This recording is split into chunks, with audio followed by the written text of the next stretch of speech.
Hey everyone, Dan and Jordan back here. Constantly Brawn. Come Yeah, on, you Spurs! Woo! someone's happy. Woo! Oh my goodness. What a week. What a week. Yeah. All right, so before we get to Jordan's fantastic recap of this weekend because he's so happy, Woo! September ended, and so it's time to give up our awards for Player and Manager of the Month. For me, player, I'm going to go Son. Who? Son. Yeah, your guy. Okay, you Come know on, that. you son. He played really well. So did Lallana for Liverpool, but I'm going to give it to Son because he came on without really having that starting position and made it his own, got his goals, and really helped out Spurs, especially with Kane doing not so well and then getting injured. For manager, I got to give it to Pep. I didn't want it the first month, but another 100% win record, it's kind of hard to avoid it right now. So I'm going to give it to Pep and Did City. he tie Celtic, though? Or are we staying EPL? We're staying EPL, man. You know that. We're not Okay, going just with the wins. Fine, fair enough. Uh, Player would definitely be Son for me, too. I like Lallana. I thought that was a good shout out. But Son really stepped up. This could have been totally different conversation, different mood for me as a Spurs fan without Kane, without Dembele, without Dyer. But Son stepped up. He looked like the player we thought we were getting last year. This was a guy we almost lost. He wasn't too sure about staying here, but he said he wants to stay in London. He has many best friends. So that's to. Many best friends. I have many. the Austrian guy. And who's your manager? Manager is tough for me. Well, I'm going to go, you said Pep, and I can't argue with that. Klopp was fantastic this month. I'm going to actually give it to Wenger, though. Okay. I think he had a lot of big wins, especially against Chelsea, a team that he struggled last year with, the whole Costa thing, and they really went out and played class.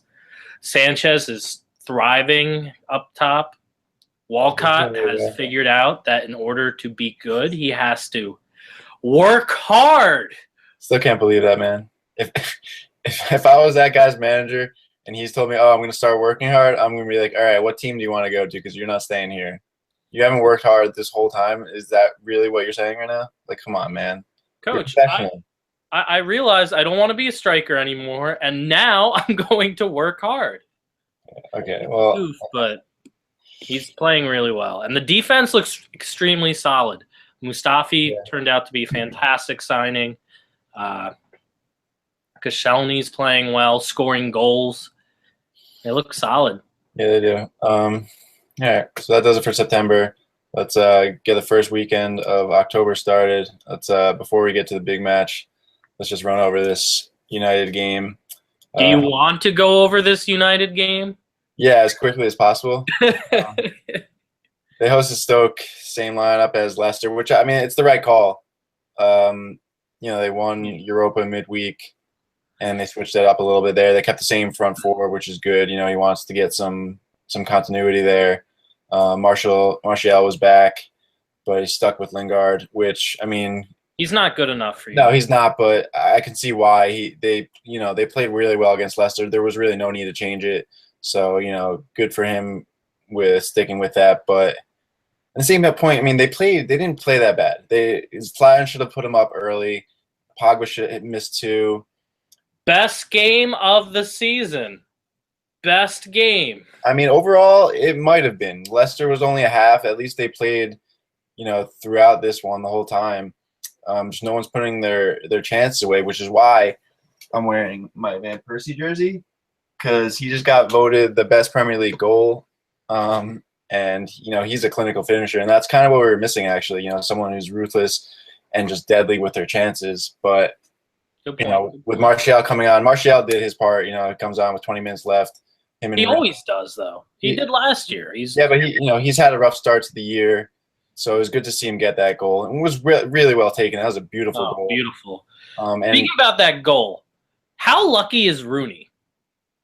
I mean, you make your own luck. So he's in the right spot.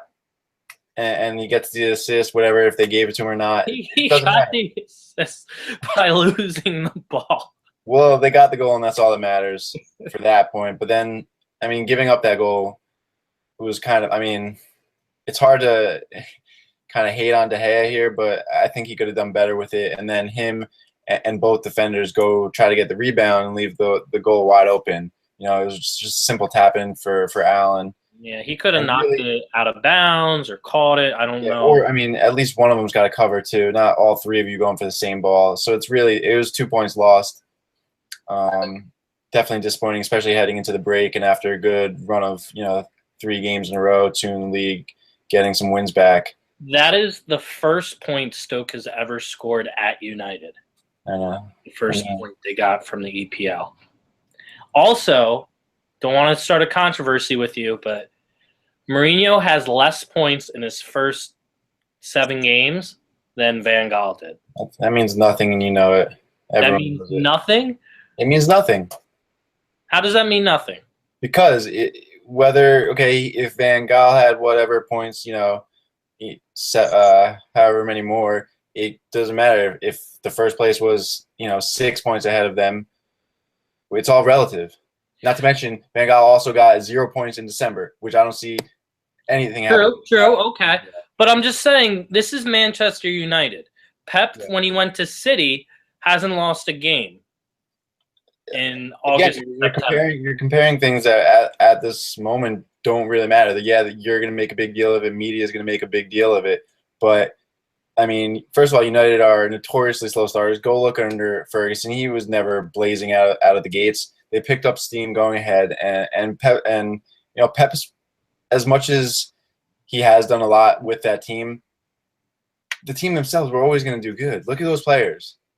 And not that United don't have good players, but it's going to take a little longer, I think, for Mourinho to find exactly the right formula to make this team click on all cylinders. And it was clearly he hasn't, because I feel he keeps trying to change. He kept the lineup the same. You're right.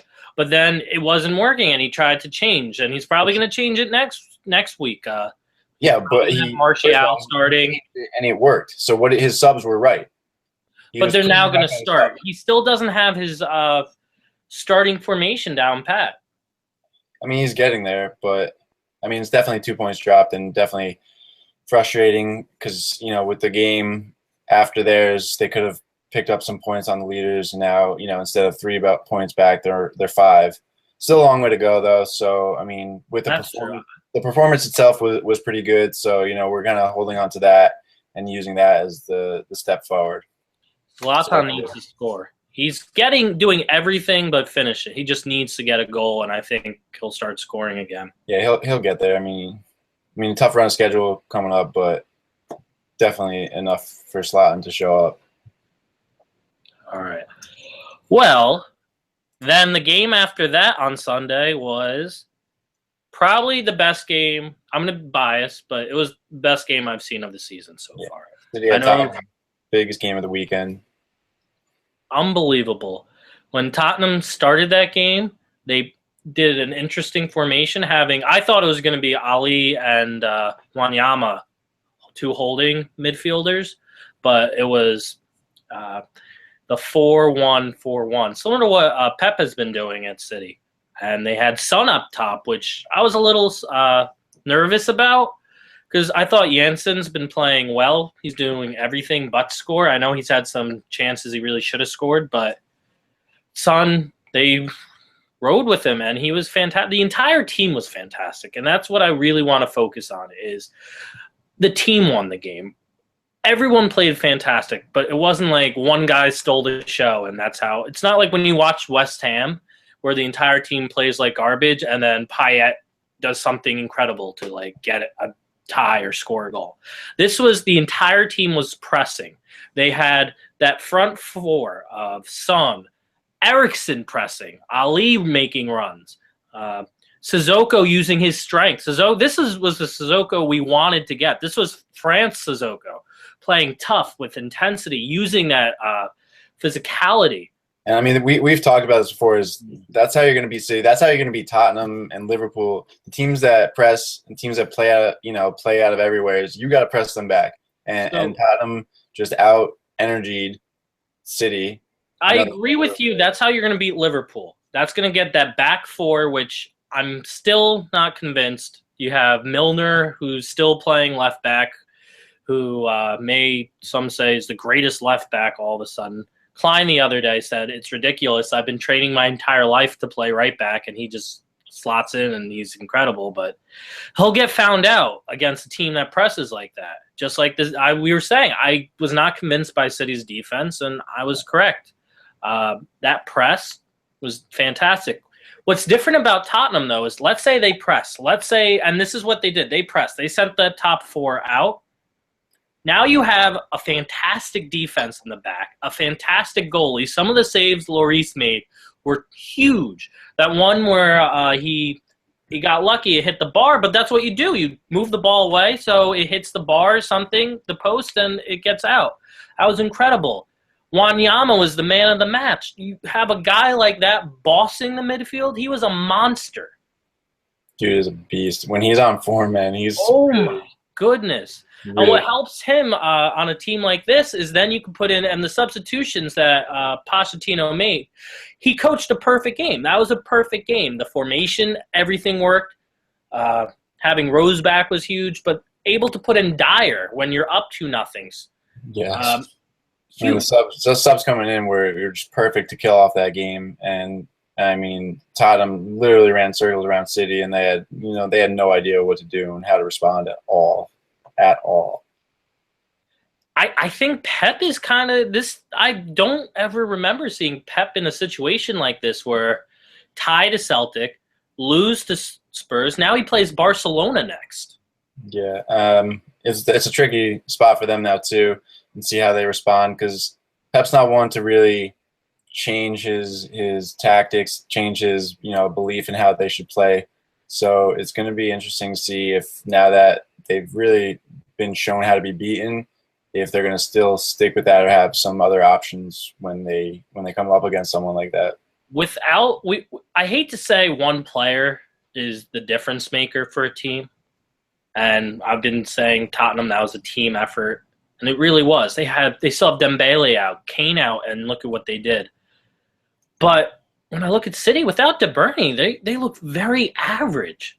Yeah, they do, which is weird because they still have, some really good players. Sterling looked weak on the ball. Silva didn't really do much. Nolito was out still. But, De Bruyne just kind of links all that together, I think. And without him, Silva's good. So I think he's going to have to step up.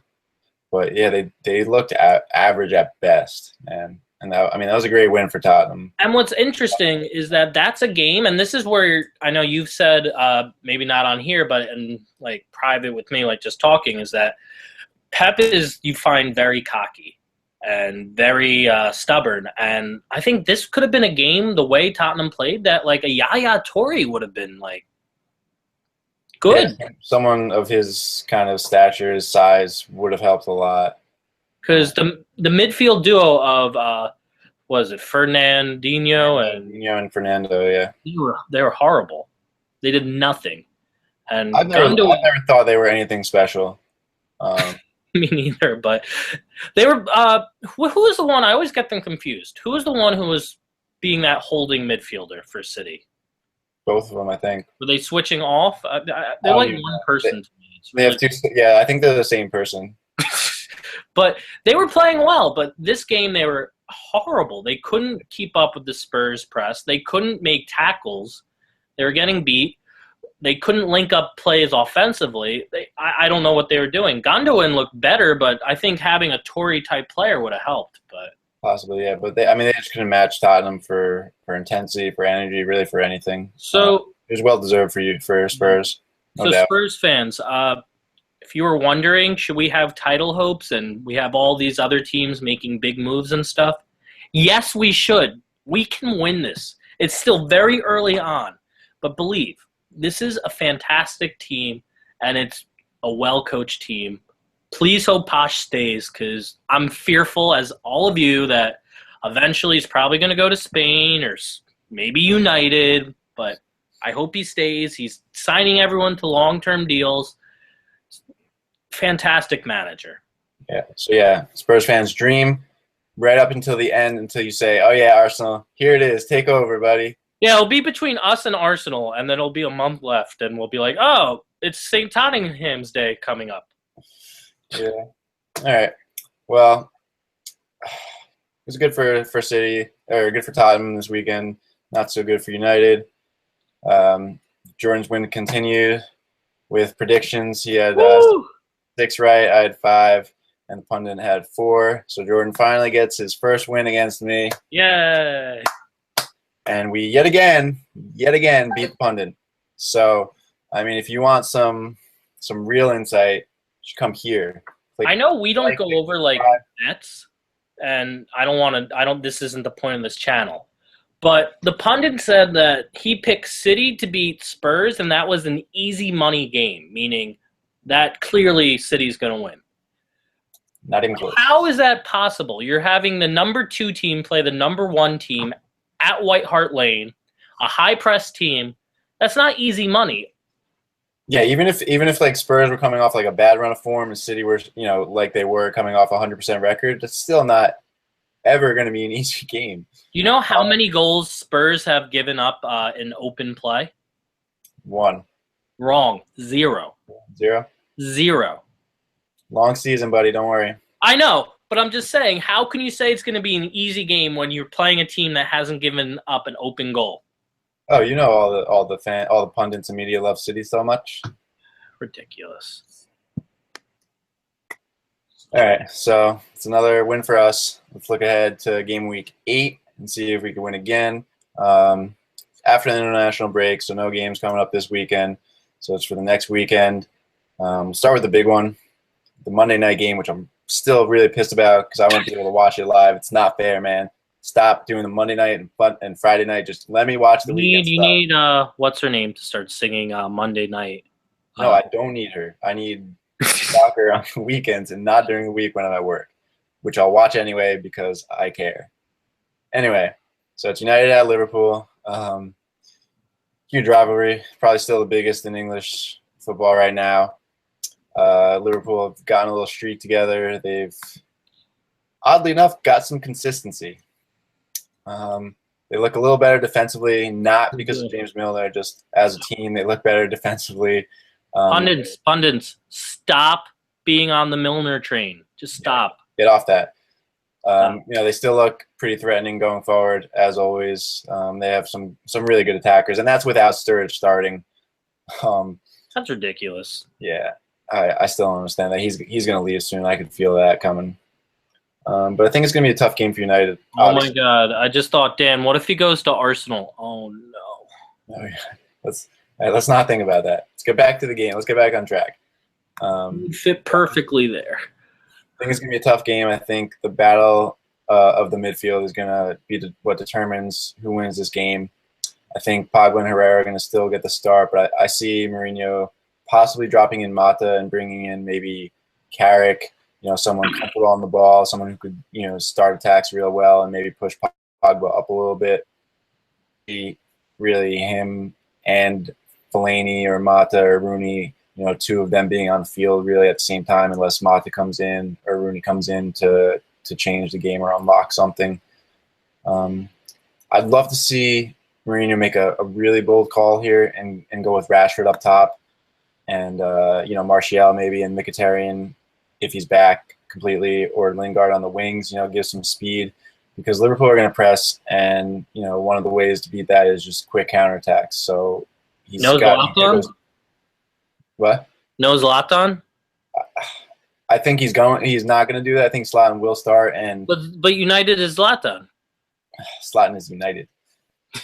But no, I would like to see Rashford get the chance up top, or Martial, one of them, someone with more speed.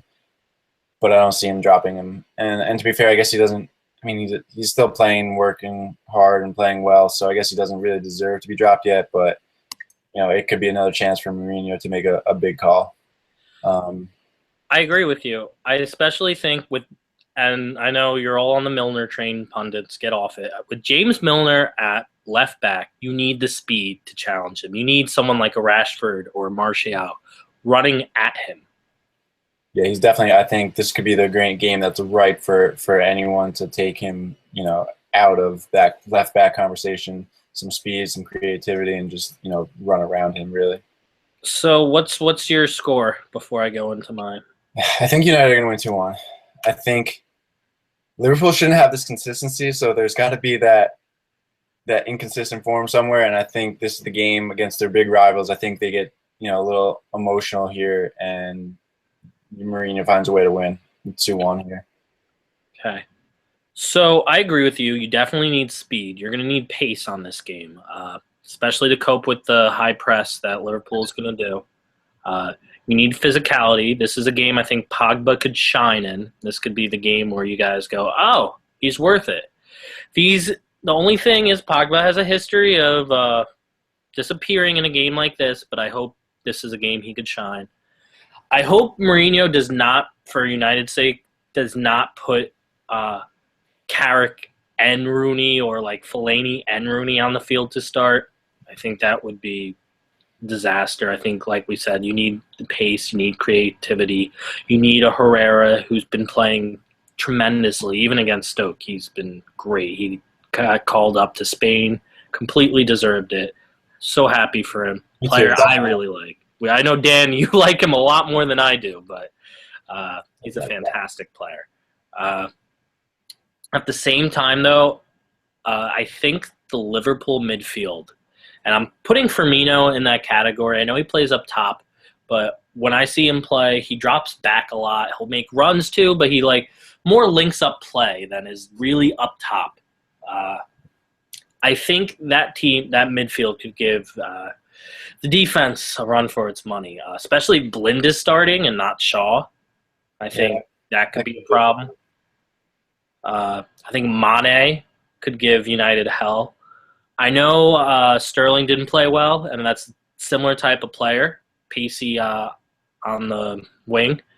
The difference is Mane is very physical, while Sterling kind of is not. So I think a physical runner like Mane could really give United some trouble. Games at Liverpool, too. Also, if Coutinho is on or Lallana is on. Hey, just give your prediction. I'm getting mad because I know where you're going with it. I don't like it. 2-1 Liverpool. Yeah. All right.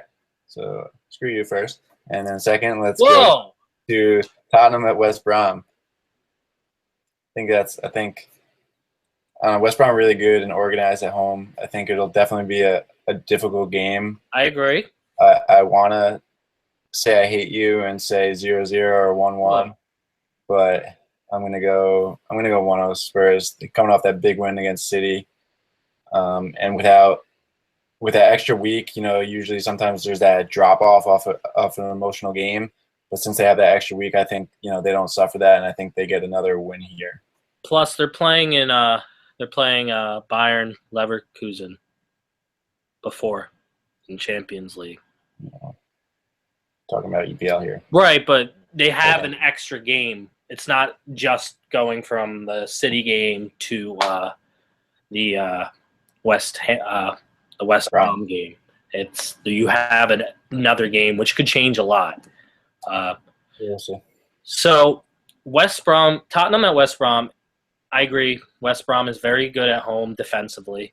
There were those teams under Pulis that they're boring to watch, even though Chadley has made it a little more exciting. We've seen in the past that when former Spurs players play against their old teams, we see that in all sports, but I saw it in the past, like Newcastle, for instance, with Townsend, that these players have a point to prove and usually perform well. And Chadley's on form, so I could see Chadley having a fantastic game. At the same time, I think Spurs can break down this defense. And we're so strong defensively at the back, and we know how Chadley plays. We practice with him. So just like he knows us, we know them. I think Spurs will win 2-1. I think they may give up a goal for Chadley or Rondon, who's playing well, but at the same time, I just think Spurs are going to go for the win. And I think... Of course they are. Why wouldn't they go for the win?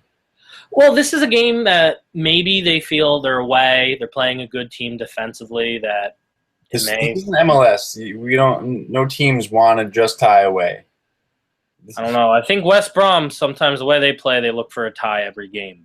Yeah, that's because they're happy with not being relegated. 0-0 every game is like a win. Go open. Man, it would get you 38 points, and that's close enough to beat the drop. I think Spurs having title aspirations are going to want to see this one as a 3-point possible. They had difficulty last year at the end of the season, same kind of situation. So it'll be definitely interesting to see. Yeah. All right, so we'll get to the rest of the predictions now. Try to speed through them a little bit more. Another big one actually is Leicester at Chelsea. I'm going to go 2-2. I don't want to pick a winner in that game. I don't know why. I just don't like it. So I'm going 2-2. I'm going 1-2. I think similar with United. I think Conte's still trying to figure out, even more than United, I think Conte's still trying to figure out how he wants to play at Chelsea. We know he likes that back three and then the wing backs. So we may see that again. And I could see the X factor for me is Costa's form. He's still playing fantastically. Although your red card prediction possibility here, I'm rooting for it because the next game after this is against United, and without Costa, that would be huge. Are we at 40% yet on the? I don't know, man. You were going up like weird numbers all the time. So I know that supposedly he had a yellow today, and then on the yellow he was called offsides and he kicked the ball anyway. So maybe that's the game. Maybe. So it may have gone. We may be at like a 40-45% now. It seems like every other game, it's like Costa should have gotten red. I think you guys are. I think as in the refs and pundits can be a little too much with it, but at the same time, it's going to happen. It's a matter of when. It just has to happen eventually. He'll definitely get at least the yellow card accumulation sometime.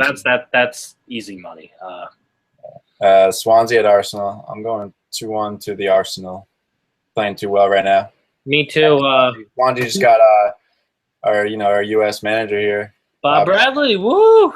And as much as I want him to do well, I don't see it happening in his first game against an informed Arsenal team. Wrong team to play on your.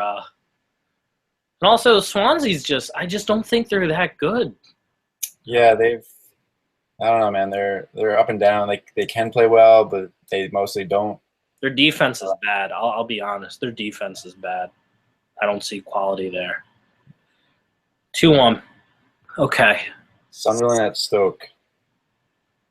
2-1 again, I think. I'm going to Stoke. I think a little confidence from admittedly lucky goal against United. A good away point for them. So I think, and Sunderland is kind of a mess still right now until Gooch starts starting the games. He might, but yeah, I get injuries. Sunderland. I'm gonna agree. I think 2-1. I could see it being a 1-0 Stoke win or 1-1. Like a 3-1 Sunderland game somehow. I don't know why. That number just popped in my head. So my thing with Sunderland is if Defoe's not going to score goals, who's going to score the goals for Sunderland? Yeah, that's a good question. They don't really have anyone. Nope. So that's why I don't think Defoe's playing that well. So maybe he scores 1 goal, but 2-1 Stoke. Hull at Bournemouth. I'm gonna go 1-1. Really? I don't really see anyone taking this game really and getting a winner. Although of course I'm probably gonna be wrong on this one. I hate picking ties, but I think it's gonna be a stalemate here. I think Bournemouth's gonna win this one. I think they're starting to play better under Howe. I hate to say it, but Wilshire's starting to play better. I know he hit the post last game. Wilson's playing better. No, is it Wilson? Yeah. Tom Wilson? Yeah, he's playing better. And they got a lot of different ways they can hurt you offensively, Bournemouth. And their goalie's playing fantastic too. So I'm going to give it 2-1. Maybe Snodgrass gets another goal here and there for Hull. But Hull, I think, is finally starting to show the form we thought they would show, unfortunately. They were such a great story, but 2-1, Bournemouth. Everton at City. I'm going to tie here, just because I want City to drop some more points, and I think they will, because Everton are in a little sticky patch to themselves, and I think City think they should win this game, and they have an entitled right to win this game, and I think that's gonna kill them, and I think Everton are going to find a way to score against that pretty awful defense so far and at least get a point off them. So I'm going 2-2. This is going to be an interesting game because let's see. I know we don't talk a lot of focus EPL, but City play Barcelona. That's a huge game, even though Barcelona is not playing well either. That's a huge game.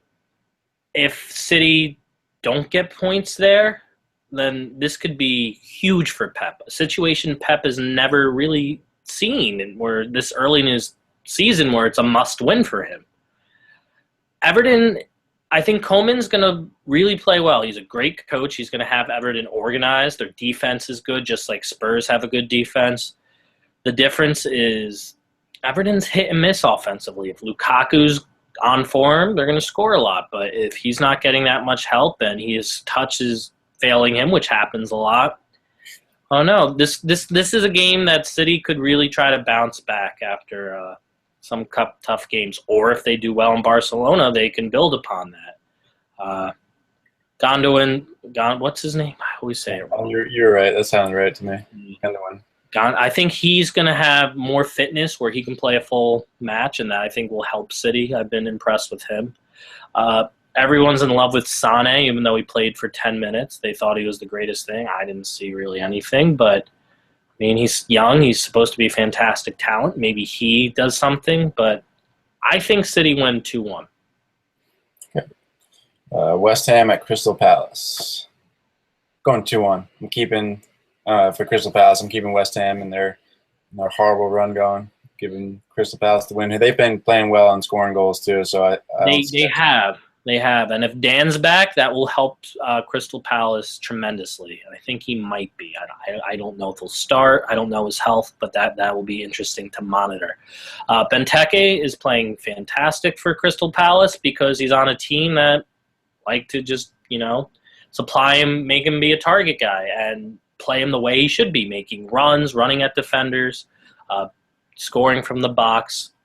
I like what I see from Crystal Palace. You got Townsend and Zaha zipping the ball in, and they're getting help. The whole team is contributing.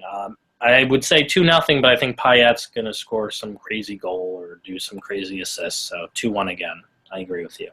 All right. Watford at Middlesbrough. Another 2-1. I feel like this is a 2-1 weekend for everyone. I'm giving Middlesbrough the win here, though. They've hit again.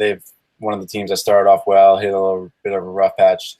They're going to want to respond and, kind of push off those relegation fears for another weekend. And I think they do have quality throughout the squad too. I think more so than Watford. And they have a different feel to them even when they lose.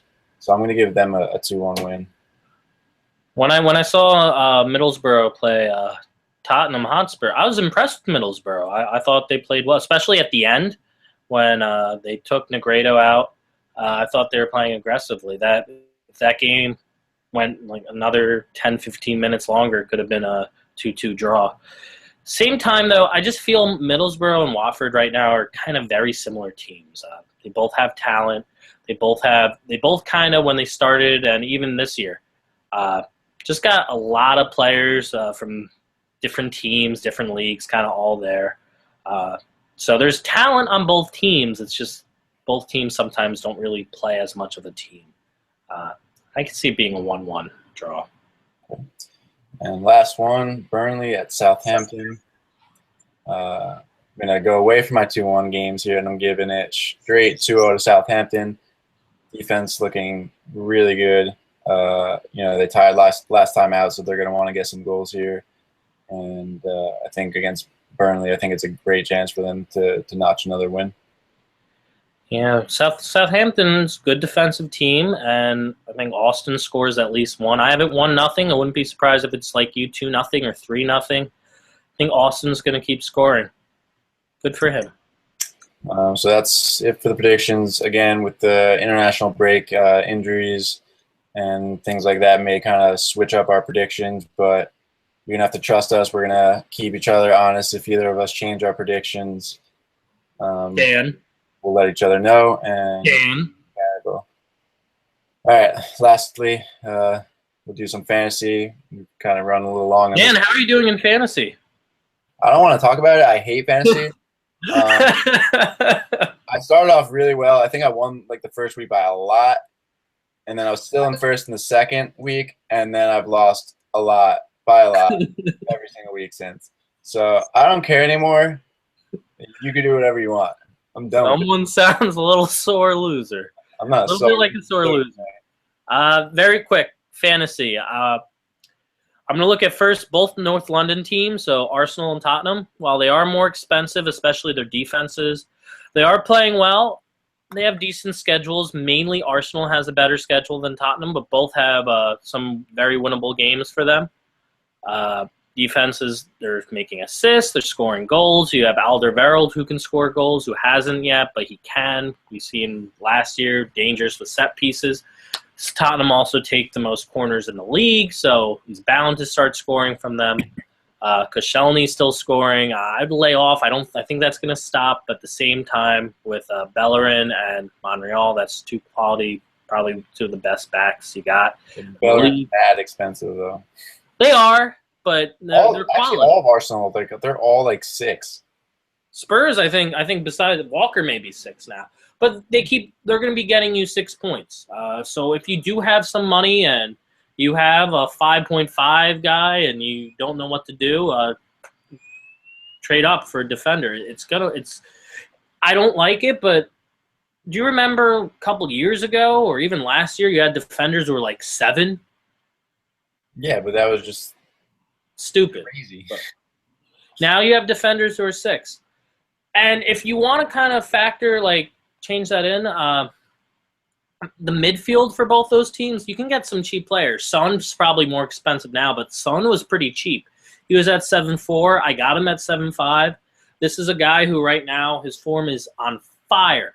So you definitely want a guy like that who's getting assists and scoring goals consistently. I'm going to go with Walcott, too. I think Walcott is setting up a lot of guys. He's playing on the wing. He looks good. I know Sanchez is the cream of the crop right now in midfield, but he's so expensive. He is, but he's also being played as a forward, and that really, if I had enough money, playing well as a forward too. Yeah, I'd say if you have some money, especially if you had De Bruyne, I would find a way to get Sanchez on your team. Yeah, usually. Oh, definitely. That's He's going to get you the extra shutout point. He's going to get you a higher point per goal, and he's playing up top, which means he's going to get more chances. Son may be a cheaper alternative because it looks like Son's doing the same thing. I think no, because I think Janssen will come back in. I think Son being top against City was a case by case basis. Pochettino has said he's going to keep using that formation though. So we'll see. All right, so definitely when Kane comes back. And the last thing, see how Swansea respond. They're all pretty cheap right now. They do have Bob Bradley. You may get them more organized, more disciplined, so that may help their defense. How they line up first and just see if it's going to be worth it or not. And lastly, I'd look at Southampton. Their defense looks better. Austin is scoring like a goal a game. Redmond, I know, hasn't done much except the first week, but he's playing as a forward, and he's pretty cheap. I think, though, Austin is kind of my pick of Southampton if I had to pick anyone. Pretty good value for a guy who's literally scoring a goal a game. Yeah, and for the second time, that's it with fantasy. That does it for another video. A little longer this time. We do what we can. Thanks for watching, guys. Pleasure. Subscribe, like, share, tell all your friends. Make sure. Dream. No, don't dream. You're just gonna wake up. It's gonna be a nightmare. And as the great Ted Lasso would say, live, live. And I don't know a better sign off than that. So we'll see you in 2 weeks, everyone. Live, dream.